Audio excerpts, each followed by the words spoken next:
Dear students, warm greetings on behalf of Dr. B.R. Ambedkar Open University. Today's tele-lesson is about distribution system in India. It is for the BCom third year semester 6. It is a discipline specific elective course for sales and distribution. So dear students, in today's tele-lessons, the topics to be covered would be 1. Introduction, 2. We will talk about wholesale trading, then we will talk about retail trading, sale by retailers, exclusive retailing, non-store retailing, and finally we will discuss the different contemporary distribution scenario in India. Then we will talk about the conclusion. Now to begin with, my dear students, let us just discuss a simple case study. Now, as you are aware that the study material of BCom, what is there in your hands, you might have got study material for sales and distribution, isn't it, dear students? It is prepared by Dr. B.R. Ambedkar Open University, Hyderabad. Now, dear students, just tell me, how did it come to your hands? Was it available at your study center or you bought it from the market? If you got it from the study center, then just think for a while, how did it reach your study center? As you all know, the Dr. B.R. Ambedkar Open University study centers are spread across all over the Telangana state. It is there all over. N number of centers are available. So how did the book reach your hand? How did it reach your study center? Actually, after publishing the study material, Dr. B.R. Ambedkar Open University sent this material to your study center. Let us suppose you are there in Mancherial. The study center travelled from Hyderabad to Mancherial, and then from Mancherial, the study center from where you have collected it from. So thus the study material prepared by Dr. B.R. Ambedkar Open University reached you either through your center or in simple way. Most of the goods and services we use in our daily life also come from the producer or manufacturer. So dear students, like the study material traveled from Hyderabad to Mancherial, the study center from which you collected your material on sales and distribution. Similarly, the different products whatever we use in our daily life, it may be a hand wash, it may be a face wash, it may be a toothpaste, it may be a detergent powder, it may be a pen, pencil, laptop, mobile phone, whatever it is. The different goods and services we use in our daily life also comes from the producer or the manufacturer and reaches us through some people. You call them intermediaries, maybe wholesalers or retailers. So in this lesson, my dear students, you will learn how the goods and services of your need reach you, how the goods and services travel from the producer to the consumer, from the manufacturer to the user. This is what the whole lesson is all about. So dear students, it is essential to make the product or service available to the consumers at the right place and at the right time. Only then the customer would be able to purchase the product or a service. For example, let us suppose right now, early in the morning, I want to brush my teeth, for which I require a toothpaste. And I just go to the washroom to take a toothpaste, and I see the toothpaste is over. So I go to the nearby Kirana shop to buy a toothpaste. Let us suppose I am loyal to a particular brand. Let us take an example, Colgate. I am been using Colgate toothpaste since a long period of time. So I ask the shopkeeper to give me a Colgate toothpaste. The shopkeeper says it is out of stock. So for this reason, do you think, my dear students, I will postpone purchasing toothpaste and I will tell the shopkeeper that I will come tomorrow? No, isn't it? I have to brush my teeth. I cannot postpone brushing my teeth. So I will ask the shopkeeper for another alternative toothpaste. So he will give me another alternative toothpaste instead of Colgate. So by this, what has happened? Colgate has lost a customer. Once a customer is lost, it is very difficult for the customer to come back. The moment I start using another toothpaste, let us take Pepsodent. Suppose I start liking the toothpaste Pepsodent. So I shift from Colgate to Pepsodent, and Colgate permanently, forever loses a customer. So it is very difficult for marketers to get a new customer. Retaining an old customer is the best policy which the manufacturers can adopt, because it is the cheapest way of retaining a customer is cheap comparative to attracting a new customer. So my dear students, making the product available at the right place at the right time is very important. This is what is called as place mix, making the product available to the customer at the right place and at the right time. So my dear students, when you have learnt marketing, you might have learned 4 P's: product, price, promotion and place.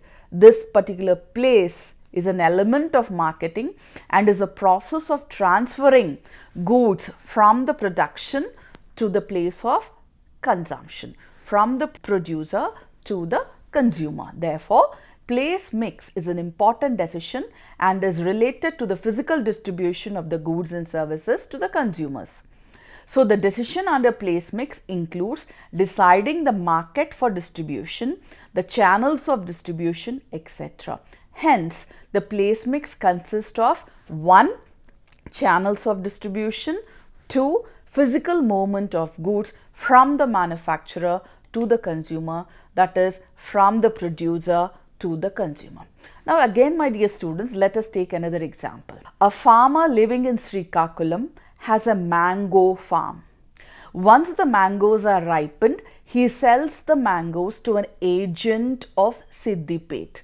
The agent collects the mangoes from Srikakulam, packs them and sells them to a wholesaler of Siddipet fruit market.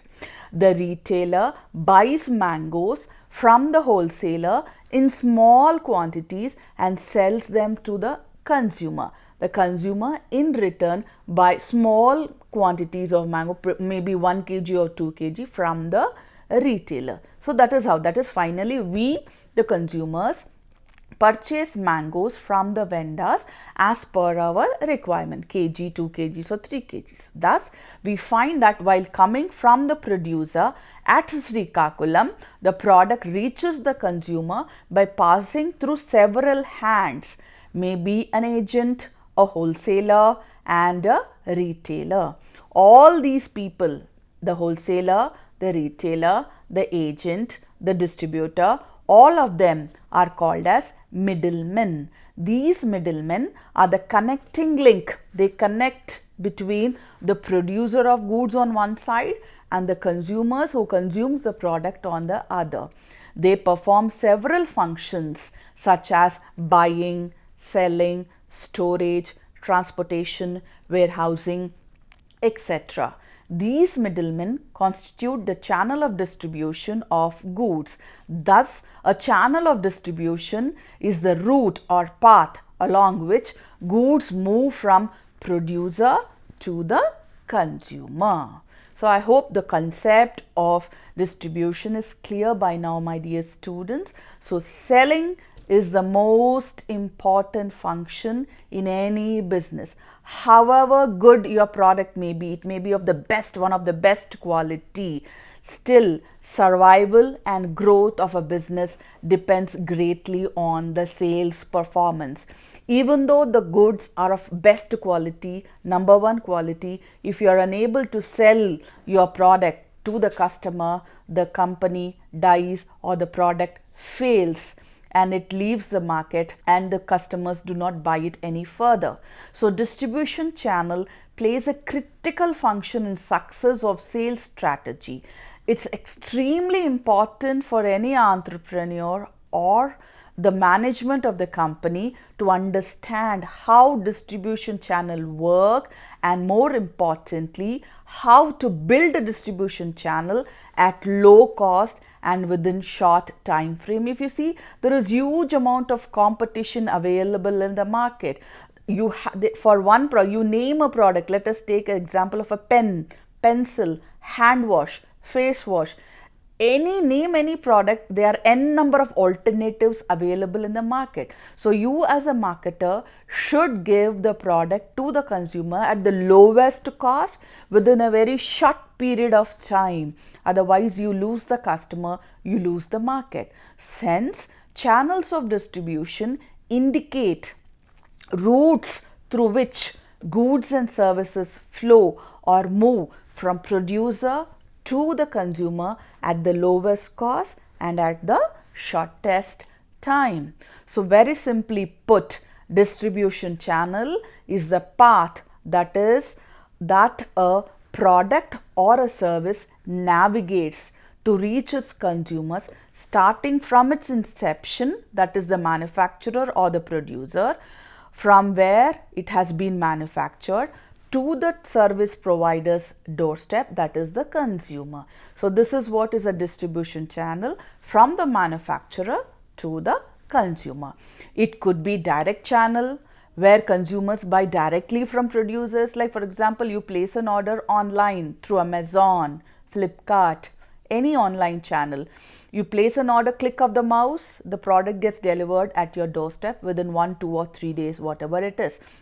So there are no intermediaries in between. That is a direct channel. Or an indirect channel, like the example of the mango, whatever I have taken, where it passes through a distributor, an agent, a wholesaler and retailer, and reaches your place. Or for example, I placed an order for a television, for a refrigerator. So I don't buy directly from the manufacturer. So the manufacturer gives it to a distributor, then it goes to a wholesaler, from where I buy the product, the refrigerator, whatever brand I want. So that is what is a direct channel, where consumers buy directly from the producer. Indirect channel, where middlemen such as wholesalers, retailers, distributors, agents, etc. act between the producer and the consumer. These are the intermediaries, the wholesaler, distributor and retailer. Both models, direct channel as well as indirect channel, have its own advantages and disadvantages. Like direct channel is more profitable for manufacturers, as there is no middleman and you need not share your profits with them, because you have to pay some amount of commission to the middleman, the distributor, wholesaler and retailer, for making your product available to the ultimate consumers. So indirect channel, you save money, you need not pay any share of profits to the middleman. However, direct channels have a limited reach. That is the main disadvantage what direct channel has. Let us take an example of Eureka Forbes, the company which markets vacuum cleaners and water purifying equipments. You have been seeing this water purifiers and water purifying equipments of Eureka Forbes since past 20 or 30 years. Eureka Forbes believes that if the market is in the customer's house, the best way to get there is to knock the door. The company has clearly demonstrated that door-to-door selling can be effective in Indian conditions. One benefit of this method is that the company has complete control over the products, its image at all stages and the user's experience. So dear students, if you can sell directly like Eureka Forbes to consumer, then it is called as direct channel. Direct channel works best for you. Like the example of Amazon, I have taken the example of Eureka Forbes. New businesses normally start with direct channel. It could be selling offline to consumers like Eureka Forbes, or through an online medium like e-commerce marketplaces like Amazon, Myntra, Flipkart, etc. However, with time, scaling up becomes necessary and entrepreneurs start looking for more revenues to sell, especially bulk sales. So in such situations, indirect distribution channels evolve, like wholesalers, distributors, retailers can quickly grow sales at a very little investment because they have a larger presence. So dear students, let us try to understand what a distribution channel is. A distribution channel in simple terms is the flow that a good or service follows from production or manufacturing to the final consumer or buyer. The link between producer and the end consumer is normally intermediaries such as wholesaler, retailer, distributor, agents, brokers, etc.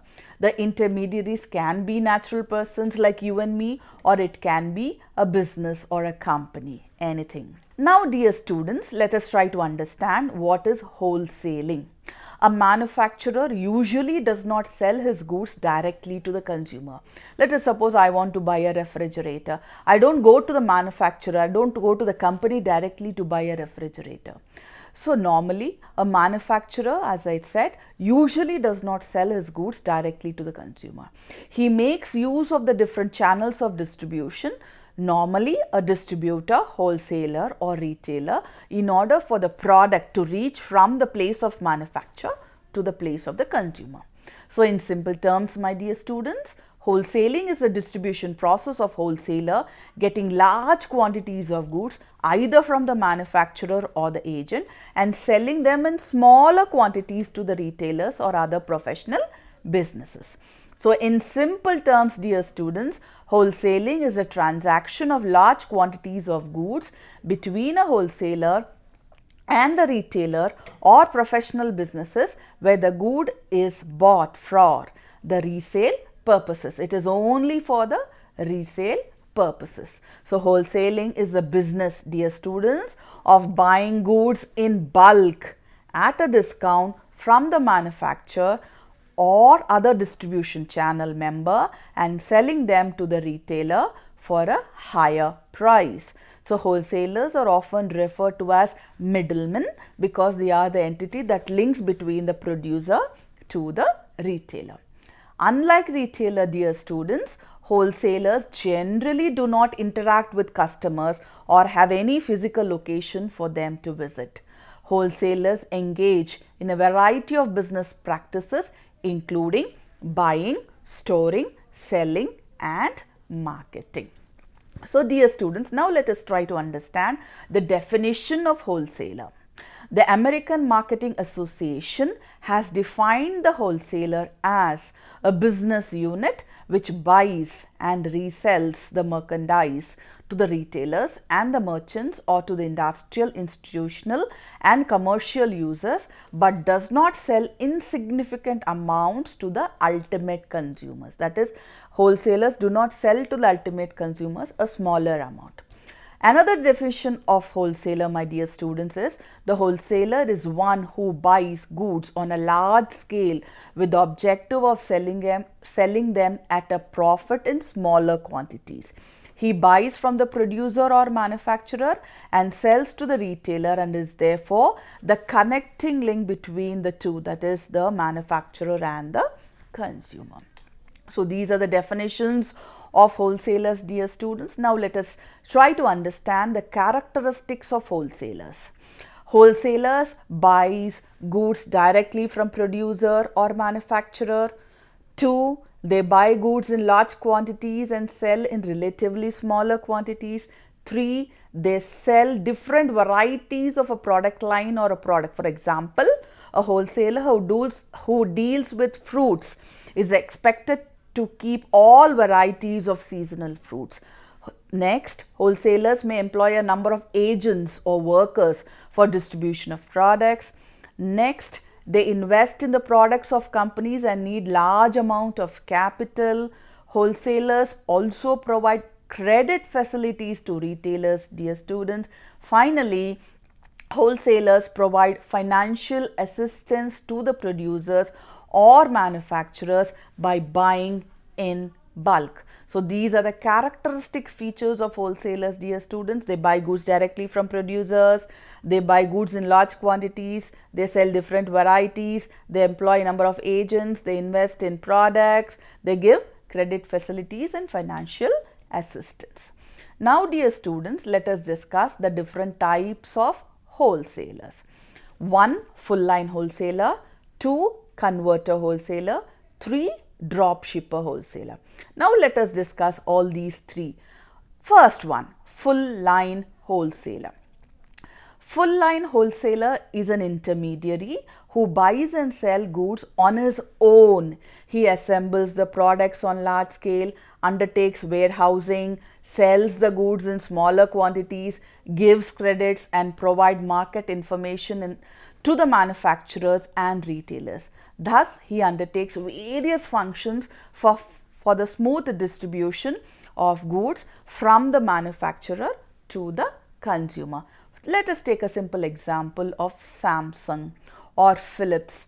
It has n number of products. So, a wholesaler of Samsung, he gets huge amount of material from the manufacturer. He assembles them, he stores them, he transports them to the distributors and makes the product available to the ultimate consumers.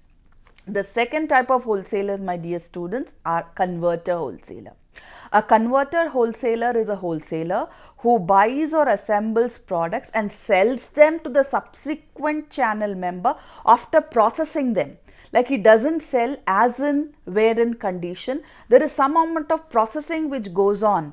That is what is a converter wholesaler is. So, for example, a converter wholesaler of textile, he bleaches the product before he sells it to the market. So, there is some sort of a processing. Or a converter wholesaler of ready-made garments, he buys raw material, that is textile, in bulk quantity, cloth in bulk quantity, cuts it into different sizes and shape, stitches it and sells it as a ready-made garment to the consumers. So, in simple terms, my dear students, a converter wholesaler provides form utility to the product which he buys in the market before they are sold to the other channel members. So, form utility, that is, he converts, there is some processing which undergoes before he sells the products to the ultimate consumers. The third one, my dear students, the drop shipper wholesaler. Drop shipper wholesaler is one who neither stores the product nor delivers to them to the next channel member. He takes the orders from the buyers and directs the manufacturer to deliver the goods to the buyer. That is, he neither stores, he neither transports, he only takes orders from the consumers, and finally he delivers the goods to the buyer. So, he just acts as a middleman. If the buyer, but in some situations, if the buyer fails to take the delivery of goods, the drop shipper has to accept the goods delivered by the manufacturer. Example, coal, sand, wood. So, full line wholesalers, he takes the responsibility completely. Converter wholesaler, form utility, where he converts the product, there is some further processing which goes on and then only he sells. Drop shipper wholesaler, he neither stores the product nor delivers the product, he only acts as an agent. He takes the orders, he tells the manufacturer to deliver the product, and the product is delivered from the manufacturer to the consumer. He just acts as a middleman. For large quantities like coal, sand and wood, such drop shippers are used. Services that a full service wholesaler may offer include product sourcing and procurement, marketing support, financing options, logistics support, technical support and business advices. So, example of for full line wholesalers are Samsung. Like, Samsung wants to expand its operation in region A, but it does not have a sales office in that region. So, it appoints a distributor in region A. This distributor is solely responsible for order picking, delivery, training salespersons, promotion and everything for the Samsung brand. Now, so he is now a full service wholesaler. So, a full line wholesaler normally deals with all such situations. Next, drop shipper wholesaler, as I told you, it does not actually take the position. He only acts as a middleman, takes the order and delivers the product to the ultimate consumers. Now, let us talk about retail trading, dear students. It is the last link between the final user and the wholesaler and the manufacturer.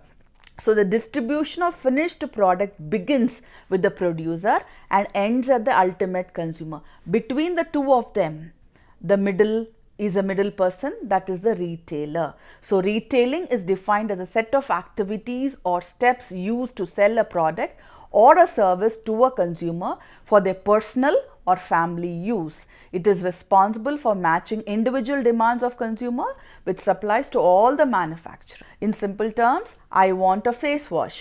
So I go to the nearby retail store and buy a face wash.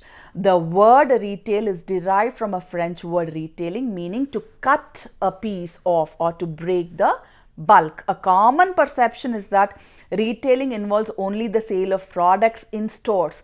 However, it is also includes the sale of services, like when you go to a restaurant, when you go to a beauty parlor, when you go for a car rental agency. All these are retail includes a product as well as a service. For instance, what was once a strictly made to order market for clothing is now a predominantly ready to wear market. So you have retailing everywhere for products as well as service. So now let us discuss the different characteristics of retailing and retailers, dear students. Retailing brings goods or services closer to the consumer. A retailer is the last link in the distribution channel. Retailers buy in large quantities but sell in individual units. There are large number of retailers as compared to manufacturers and wholesalers. Retailing can be organized, that is in branded chain stores, or unorganized, that is it may be in the nearby kirana shops. Retailing provides a direct contact with the customers, and retailing can also be done through online stores like Amazon. It can also provide a variety of product at a single place, that is a shop. There are 4 types of retailers, dear students. Based on scale of retailing, based on exclusive retailing, based on non-store retailing, and based on direct retailing.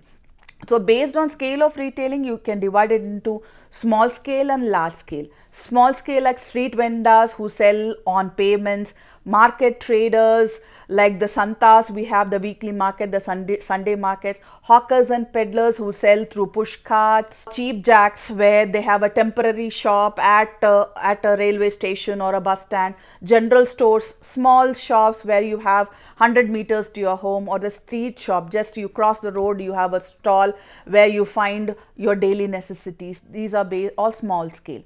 When it comes to large scale retailers, dear students, you have department stores like Shoppers Stop, chain stores like Reliance Trend, Reliance Mart, mail order houses where you take orders through mails, fair price shops, the ration shops, what we call consumer cooperatives like the Apna Bazaars and the Janta Bazaars. You have big shopping malls where you enter, you find all n number of brands under one roof. You have exclusive retailing like exclusive dealers like the Bata dealers where you find only the Bata products, Hyundai showroom where you find all Hyundai branded cars, exclusive showrooms like Raymond's where you find all Raymond's product, Levi's, exclusive shop in shop where you enter into a shop, you find small shops in between like for cosmetics, for bags, for jewelry, or franchising. Like you have franchising for Subway, McDonald's, KFC, Pizza Hut, Domino's, the Tea Times, etc., where you take a franchise and the same products are available all over. Also, we have non-store retailing where you have direct selling like the Tupperware products, then network marketing, which is called as multi-level marketing, where it is a business model that relies on a network of distributors to grow the business. Here individuals earn income not only through direct sales of products, dear students, but also by recruiting others to join the network. Example, the Amway, what we see. And also if you go to the airport or you go to a big mall, you find vending machines where you get water bottles, Coca-Cola, Pepsi. These days you have idli ATMs also, where in an ATM machine you get idlis in Bengaluru. Also we have consumer fairs like the real estate fair, the jewelry fair, where under one roof you have different people coming and displaying their stalls. Then finally comes direct marketing, where you sell your product directly to the consumers, like face-to-face marketing. It may be telemarketing over phone, direct mail, where you send a catalog, where you give your advertisement in televisions like Television Shopping Network. You have small shops inside, also online marketing like Amazon, Flipkart, Myntra. Finally, dear students, the contemporary distribution scenario in India is all about conventional wholesale, where 80% of distribution of goods goes through non-traditional modes of sales. The profile of distribution has been changing drastically these days, where people are educated. And also, dear students, in recent times, firms have gone in for non-traditional channels like non-store retailing, that is online mode of selling. And also in recent years, retailing in India has gained much sophistication. Like if you see the growth of exclusive retailing, spread of supermarkets, departmental stores, shopping malls and cooperative societies have come up, and retailing is going in from unorganized to organized, and it is growing manifolds. To conclude, my dear students, channels of distribution is the route taken by goods, and they move from producers to consumers. When producers sell goods and services directly to the consumer, it is direct channel. When the number of middlemen are involved in the process of distribution, it is called as indirect channels. Wholesalers are those middlemen in the channel of distribution who deal in goods in bulk quantity. They sell goods to retailers and in some cases directly to consumers. Wholesalers perform the function of collection and storage of goods, distribution, financing, risk-taking, grading and pricing.